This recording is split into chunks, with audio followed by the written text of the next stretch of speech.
నమస్తే, welcome to Leo. మనతో ఉన్నారు టీడీపీ పార్టీ నేత సూర్యదేవలత గారు. మేడం నమస్తే. నమస్తే మేడం, వైసీపీకి సంబంధించి అడ్డగోలు వాదనలు మనం వింటూ వస్తున్నాం.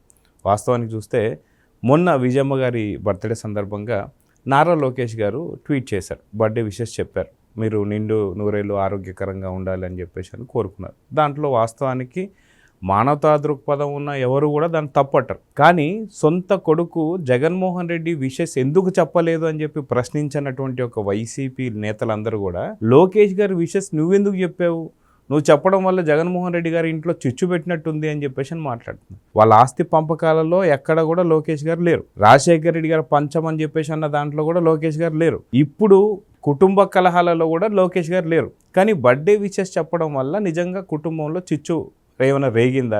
మరి ఆ రకంగా చూసుకుంటే జగన్మోహన్ రెడ్డి గారు అటు చంద్రబాబు నాయుడు గారికి విషయం చెప్పారు, అదేవిధంగా పవన్ కళ్యాణ్ గారు స్పీడీ రికవరీ కావాలని చెప్పి కోరుకున్నారు. మరి ఇప్పుడు కూటమిలోనూ లేదా కుటుంబంలోనూ జగన్మోహన్ రెడ్డి కూడా చిచ్చు పెట్టాడని చెప్పి మాట్లాడాలా? ఎలా చూడాలంటారు దీన్ని? ఇక్కడ లోకేష్ గారిని మనం అప్రిషియేట్ చేయాల్సింది చాలా ఉంటుంది. ఎందుకంటే ప్రతి ఒక్కళ్ళకి కూడా ఆయన ఎప్పుడు కూడా విషెస్ పెడుతూనే ఉంటారు. నాట్ ఓన్లీ విజయమ్మ, అందరికీ కూడా ఆయన విషెస్ పెట్టడం కానివ్వండి, ఎవరికైనా కూడా అందుబాటులో ఉండటం, కార్యకర్తలకి, నాయకులకి, కుటుంబ ప్రభుత్వంలో వాళ్ళైనా కానివ్వండి, ఎవరికైనా అందుబాటులో ఉండటం కానివ్వండి, ఇవన్నీ జరుగుతూ ఉంటుంది. కానీ ఇక్కడ ఒకటి, అది కూడా తప్పని మాట్లాడే వాళ్ళని ఇప్పుడు మనం కొత్తగా చూస్తున్నాం. ఇప్పటి వరకు రాజకీయాల్లో ఇలాంటిది మనం ఎక్కడ చూడలేదు కూడా. ఎందుకంటే విష్ చేసిన దానికి తప్పుగా ప్రచారం చేస్తున్నారు. అరే విష్ చేసిన దాన్ని మెచ్చుకోవాల్సిన విషయం, దాన్ని తప్పుగా ఎందుకు తీసుకుంటున్నారో అర్థం కావట్లేదు. ఇప్పుడు విజయమ్మ గారిని విమర్శిస్తే ఏంటి, మా నాయకుడు వాళ్ళ మదర్ని, అమ్మని విమర్శిస్తున్నావా అని మాట్లాడతారు. అది తప్పు అంటారు. విష్ చేసిన దాన్ని తప్పెలా? ఇంకోటి, విజయమ్మ గారు జగన్మోహన్ రెడ్డి గారి తల్లి తర్వాత అయి ఉండొచ్చు. రాజశేఖర రెడ్డి గారు సతీమణి, ఆయన సీఎంగా చేసిన వ్యక్తి రాజశేఖర రెడ్డి గారు. ఆయన సతీమణిగా ఆవిడకి ఎప్పుడు కూడా ఎంతో మంది విషెస్ పంపించుంటారు. గతంలో ఎమ్మెల్యే కూడా చేశారు. కానీ రాజశేఖర రెడ్డి గారి సతీమణిగానే ఆవిడకి బాగా ప్రపంచానికి తెలిసిన గుర్తింపు అదే. ఆ గుర్తింపు మూలానే కానివ్వండి, ఇప్పుడు కూడా చాలా మంది పంపించుంటారు విషెస్. కానీ ఓన్లీ మనకు తెలిసింది లోకేష్ గారిని గురించి వీళ్ళందరూ బయటికి లాగుతున్నారు, మాట్లాడుతున్నారు, ఇవన్నీ చేస్తున్నారు కాబట్టి ఇది ఇంత టాపిక్ అయ్యింది. సో లోకేష్ గారు చేసిన దానిలో ఎక్కడ తప్పు లేదు. ఆయన చేయటం అనేది ఒక హుందాతనం, ఒకటి రాజకీయాలుగానే చూడాలి. దాన్ని చూసి ఏమైనా జగన్మోహన్ రెడ్డి ఈ రోజున మనం చూస్తే చంద్రబాబు నాయుడు గారికి విషయం పంపిస్తే అది కూడా స్వాగతించాలి. అది కూడా తప్పని అనకూడదు కదా. ఇక్కడ మనం అనట్లేదు. ఇక్కడ హుందాగా టీడీపీ కార్యకర్తలు కానివ్వండి, నాయకులు కానివ్వండి, ఎవరు కూడా దాన్ని స్వాగతిస్తారు. ఎవరు దాన్ని తప్పని కానీ జగన్మోహన్ రెడ్డి గారు ఎందుకు చంద్రబాబు నాయుడు గారికి విషెస్ చెప్పారు అని ఎవరు కూడా అనట్లేదు. దాన్ని స్వాగతిస్తున్నాం. అదేలాగా పవన్ కళ్యాణ్ గారికి తొందరగా కోలుకోవాలని చెప్పి కానివ్వండి, ఆయన ట్వీట్ చేయటం కానివ్వండి, అది కూడా ఒక సాటి ఎమ్మెల్యేగా కావచ్చు, మా కూటమిలో ఉన్న ఇప్పుడు అధికారంలో ఉన్న వాళ్ళైనా సరే ఆయన విష్ చేశాడు ఒక మానవతా దృక్పథంతో అనుకుంటాం. అది కూడా తప్పు. కానీ మీలాగా ఆలోచిస్తే ఇక్కడ ఏంటి, ఇప్పుడు జనసేనకి టీడీపీకి విరోధం చేయాలని చెప్పి పవన్ కళ్యాణ్ గారిని విష్ చేశారా? నారా చంద్రబాబు నాయుడు గారిని విష్ చేసి లోకేష్ గారిని తక్కువ చేయాలనుకున్నారా? భువనమ్మ గారుని ఇది కుటుంబంలో మీరు చిచ్చు పెట్టాలనుకున్నారా? ఇక్కడ ఎవరు తీసుకోరు. అలాంటి సంస్కారం అనేది ఇక్కడ లేదు.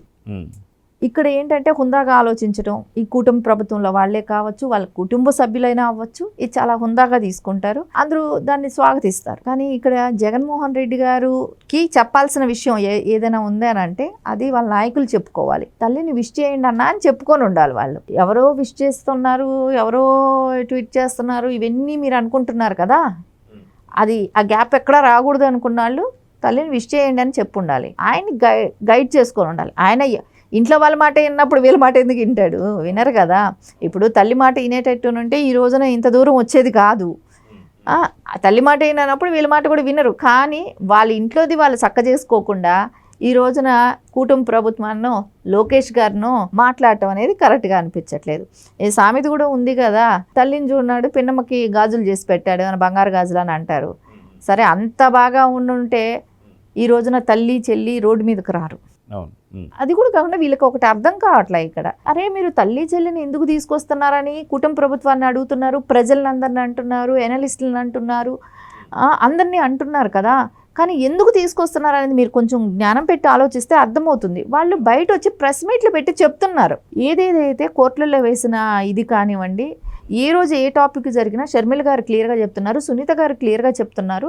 దాని మూలన అది ఒక చర్చ అవుతుంది ఇక్కడ. సో వాళ్ళు బయట రాకుండా ఉంటే ఈ చర్చే జరగదు. నీ కుటుంబంలోకి ఎవరు ఎంటర్ అవ్వరు. నువ్వు నీ కుటుంబాన్ని నువ్వు తీసుకొచ్చి బయట వేసి ఎవరు మాట్లాడకూడదు, మేము ఉత్తమంలో మేము నువ్వు రోడ్డు మీద వచ్చి ఎలాగైనా మాట్లాడతాం కానీ నా కుటుంబం గురించి మీరు మాట్లాడకూడదు అని అంటూ ఎంతవరకు కరెక్టు?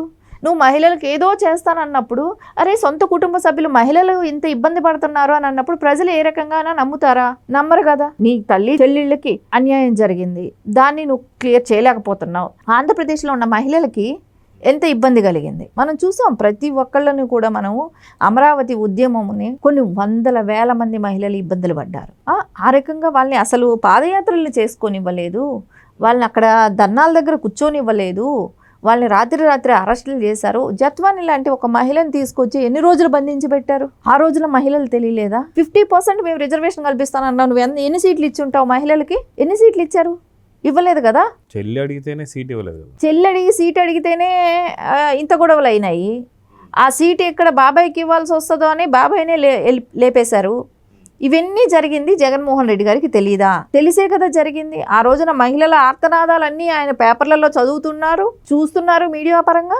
ఇన్ని చూస్తున్నా కూడా ఎక్కడా కూడా ఎప్పుడు ఆ మహిళల గురించి సానుభూతే కానివ్వండి, ఇలా చేయకూడదని ఎక్కడ ఖండించిందే కానివ్వండి, నా ప్రభుత్వంలో మహిళలకు ఇంత అన్యాయం జరుగుతుందా అని కానీ ఎక్కడా లేదు. రేపు ఇప్పుడు ఇన్ని మాట్లాడుతున్నారు, రేపు పొద్దున ఆయన కూతుర్లకు పెళ్లి చేసుకుంటే నారా చంద్రబాబు నాయుడు గారిని వెళ్ళి పిలవరా?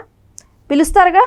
అప్పుడు ఆయన వచ్చారా అని అంటే తెలుగుదేశం పార్టీలో ఉన్న వాళ్ళందరూ కూడా ఏంటి చంద్రబాబు నాయుడు గారు ఎట్లా వెళ్ళిపోతారు అని మేము ఏమైనా అనుకుంటామా? అనం కదా. ఎందుకంటే అది రాజకీయమే, మానవత్వమే. సో కుటుంబ విలువలే. కానీ ఇది ఎక్కడ అన్ని డిఫరెంట్గా చూడాల్సిన పరిస్థితి. సో ఒక ఫంక్షన్కి పిలిచారు అని అంటే దాన్ని ఒక హుందాగా తీసుకోవాలి. ఎందుకంటే మనం ఈ డిస్కషన్ తీసుకురావడానికి కారణం ఏమంటే షర్మిల గారు ఏదైతే పెళ్లి పత్రిక తీసుకొని వెళ్ళారో దాన్ని ఒక తప్పుగా పెట్టి చూపెట్టారు. అంటే ఇవన్నీ మనం చూస్తుంటే ఎట్లా అనిపిస్తుందంటే ఖచ్చితంగా జగన్మోహన్ రెడ్డి గారు చేసే తప్పులన్నీ కూడా అవతల వాళ్ళ మీదకి ఎలా నెట్టాలి, వాళ్ళు డిస్కస్ చేసుకోను, వాళ్ళని దాన్ని సార్ట్అవుట్ చేసుకోవాలనేది వాళ్ళకు ఉండదు వాళ్ళ నాయకులకి. కానీ ఇది అవతల వాళ్ళకి మీదకి నెట్టేసేయాలి. అదేదో పెద్ద తప్పు చేసినట్టు లోకేష్ గారు దాన్ని మాట్లాడుతుంటే జనానికి ఎట్లా అనిపిస్తుంది? ఇప్పుడు ట్వీట్ చేశారు, ఆవిడ ఆరోగ్యంగా ఉండాలి, ఆవిడ బర్త్డే ఇంకో మంచిగా హెల్తీగా ఉండాలి అని ట్వీట్ చేశారు. దానిలో తప్పేంటి? స్వాగతించాల్సింది. కానీ మీరు భువనమ్మ గారికి ట్వీట్ చేయండి, కానీ మీరు భువనమ్మ గారికి ట్వీట్ చేసే అర్హత లేని వ్యక్తులు. ఎందుకంటే మీరు భువనమ్మ గారిని మాట్లాడిచ్చారు, మీ మనసాక్షి కూడా ఒప్పుకోదు అలాంటివి చేయటానికి. ఇక్కడ ఏ రోజు లోకేష్ గారు ఆవిడ్ని ఒక హుందా అయిన మహిళగానే ఆవిడ్ని గౌరవించారు. ఒక శాసనసభ్యురాలుగా ఉన్నారు, అది కూడా ఆయనకి అంటే అప్పట్లో ఆయన శాసనసభలకు వెళ్ళకపోయి ఉండొచ్చు, కానీ ఆవిడకు ఉన్న హుందాతనమే కానివ్వండి, ఒక రాజశేఖర రెడ్డి గారి సతీమణిగా కానివ్వండి, అది ఆయనకి చిన్నప్పటి నుంచి ఇప్పుడు ఫ్యామిలీలో లోకేష్ గారికి రాజకీయ పరంగా ఏం జరుగుతున్నాయి, నారా చంద్రబాబు నాయుడు గారు రాజశేఖర్ గారికి ఉన్న అనుబంధాన్ని గురించి ఏ రోజైనా డిస్కస్ జరిగే ఉంటాయి వాళ్ళ మధ్యలో. సో ఆ హుందాతనం ఖచ్చితంగా ఆయన అది ఫాలో చేస్తారు. అంటే ఇదే కాకుండా చాలామంది వైసీపీకి సంబంధించి స్పోక్స్ పర్సన్స్ గాను లేదా అనలిస్టులు గాను ఉన్న వాళ్ళు చాలామంది కూడా ఏం మాట్లాడుతున్నారంటే ఇక్కడ లోకేష్ గారు ఒక భారీ స్కెచ్ వేశారు. రాబోతున్న 2029 ఎన్నికలకి కూడా షర్మిల గారిని అదేవిధంగా విజయమ్మ గారిని ఎన్నికల్లో వాడుకోబోతున్నారు, అందుకే బర్త్డే విషెస్ చెప్పారని చెప్పి మాట్లాడుతున్నారు. వాస్తవానికి వాళ్ళిద్దరు వాళ్ళ కుటుంబ సమస్యలు కావచ్చు, జగన్మోహన్ రెడ్డి గారు మనస్తత్వం కావచ్చు, వ్యక్తిత్వం కావచ్చు, అది 2024 ఎన్నికల్లో చెప్పారు. కానీ ఎక్కడా చంద్రబాబు నాయుడు గారు పార్టీలో తీసుకోవడం లేదా పార్టీ కండవ కప్పడం జరగలేదు కదా. సో వీళ్ళు ఎలా మాట్లాడుతున్నారంటే టీడీపీ కండవ పట్టుకొని మాట్లాడుతున్నారు అన్నట్టు ఉన్నది. మీరేం చెప్తారు? ఇప్పుడు 2014లో షర్మిల గారు విజయమ్మ గారు ఎవరితో తిరిగారు? జగన్మోహన్ రెడ్డి గారితో తిరిగారు. ఆయన గెలవలేదు కదా. 2019లో తిరిగారు, అప్పుడు గెలిచారు. బాబాయిని లేపేశారు కాబట్టి గెలిచారు. తర్వాత వాళ్ళకి కుటుంబంలో వచ్చిన తగాదాల మూలన దూరం అయ్యారు, ఆస్తుల పంపకాల్లో దూరం అయ్యారు. సరే ఆవిడ ఒక పార్టీకి అధ్యక్షురాలుగా రాష్ట్ర అధ్యక్షురాలుగా ఉన్నారు షర్మిల గారు. సో దాన్ని పట్టుకొని మనం ఏమి ఇక్కడ గెలవలేదు కదా. ఆవిడ కాంగ్రెస్ ఓట్ బ్యాంక్ అంతా ఎంత ఆంధ్రప్రదేశ్లో? ఆవిడ సపోర్ట్ మా టీడీపీకి అవసరం లేదు, కూటమి ప్రభుత్వానికి ఆవిడ సపోర్ట్ అవసరం లేదు. ఆవిడ ఒక మహిళగా ఆవిడ పోరాటం, ఆవిడకి జరిగిన నష్టానికి ఆవిడ పోరాడుతున్నారు, ఆవిడ పార్టీకి ఆవిడ సిద్ధాంతపరంగా ఆవిడ పోరాడుకుంటున్నారు. సో దానిలో టీడీపీకి వచ్చేసేది ఏమీ లేదు. కానీ ప్రతిసారి మాట్లాడాల్సి వస్తుంది అని అన్నప్పుడు ఖచ్చితంగా ఆవిడకి జరిగిన అన్యాయాన్ని ఆవిడ ఏ రోజైతే ప్రెస్ మీట్ పెట్టిందో దాని గురించి ఇంకో 4 రోజులు ప్రెస్ మీట్ అందరూ డిస్కస్ చేస్తున్నారు. ఖచ్చితంగా దాన్ని టీడీపీకి ఆపాదించకండి. టీడీపీకి సంబంధం లేదు. అది ఖచ్చితంగా వాళ్ళ ఫ్యామిలీలో ఆయన తీసుకోవాల్సిన డెసిషను. దాన్ని ఎందుకు టీడీపీకి ఆపాదిస్తారు? నువ్వు చేసేది తప్పుడు పని అయినప్పుడు అనుకుంటున్నారు కదా. మీ సిస్టరు తల్లిగారే చెప్తున్నారు. ఆ తప్పుడు పని వాళ్ళు మాట్లాడినప్పుడు మీరు దాన్ని కంట్రోల్ చేసుకోవాలి. దాన్ని సార్ట్అవుట్ చేసుకోవాలనుకుంటే మీరు చేసుకోవాలి. దాని గురించి మీరు ఎందుకు మాట్లాడతారని ప్రజలు నోరుని నొక్కటానికైతే ఖచ్చితంగా ఆ అవకాశం ఇవ్వరు. ప్రజలైతే మాట్లాడతారు. డెఫినెట్గా మీరు ఈ రోజున అన్నారు వ్యతిరేకంగా ఆవిడ గురించి మాట్లాడకూడదని మీరు అంటుంటారు కదా. జగన్మోహన్ రెడ్డి గారి గురించి వ్యతిరేకంగా ఏ మాట రాకూడదు, అంత పాజిటివ్గా రావాలంటే ఎందుకు వస్తుంది? మీ సొంత కుటుంబ సభ్యులే సొంత వాళ్ళు మాట్లాడినప్పుడు అందరూ దీనికి చిలవల పలవలుగా రకరకాలుగా మాట్లాడతారు. దాన్ని ఎవరు కంట్రోల్ చేయలేరు. సో ఖచ్చితంగా అది ఏదైనా ఉంటే మీరు సార్ట్అవుట్ చేసుకోవాలి, కానీ తెలుగుదేశానికి ఆపాదించకండి. దాని గురించి మీరు మాట్లాడటం కూడా కరెక్ట్గా ఉండదు. సో చూద్దాం మేడం. ఖచ్చితంగా మీరు అన్నట్టుగా జగన్మోహన్ రెడ్డికి సంబంధించిన ఫ్యామిలీ ఇష్యూస్లో ఎవరు కూడా జోక్యం చేసుకోరు. నిజంగా తల్లికి విషెస్ చెప్తుంటే అడ్డుపడ్డ వాళ్ళు ఎవరు లేరు. చెల్లికి ఆస్తులు పంపకాలు చేస్తుంటే అడ్డుపడ్డ వాళ్ళు ఎవరు లేరు. కానీ తను చేయాల్సినటువంటి పనులు చేయకుండా ఇతరులు దాని గురించి మాట్లాడినప్పుడు మాత్రం కుటుంబంలో చిచ్చోని మాట్లాడుతున్నటువంటి వారిని ఇంకెలా చూడాలో ప్రజలే డిసైడ్ చేస్తున్నారు. 2029లో కూడా ఇదే జరగబోతుందని చెప్పి ముందుగానే చెప్పేశారు కాబట్టి నెక్స్ట్ ఏం జరగబోతుందో చూద్దాం మరి. నమస్తే. నమస్తే. Please subscribe to Leo News for more videos.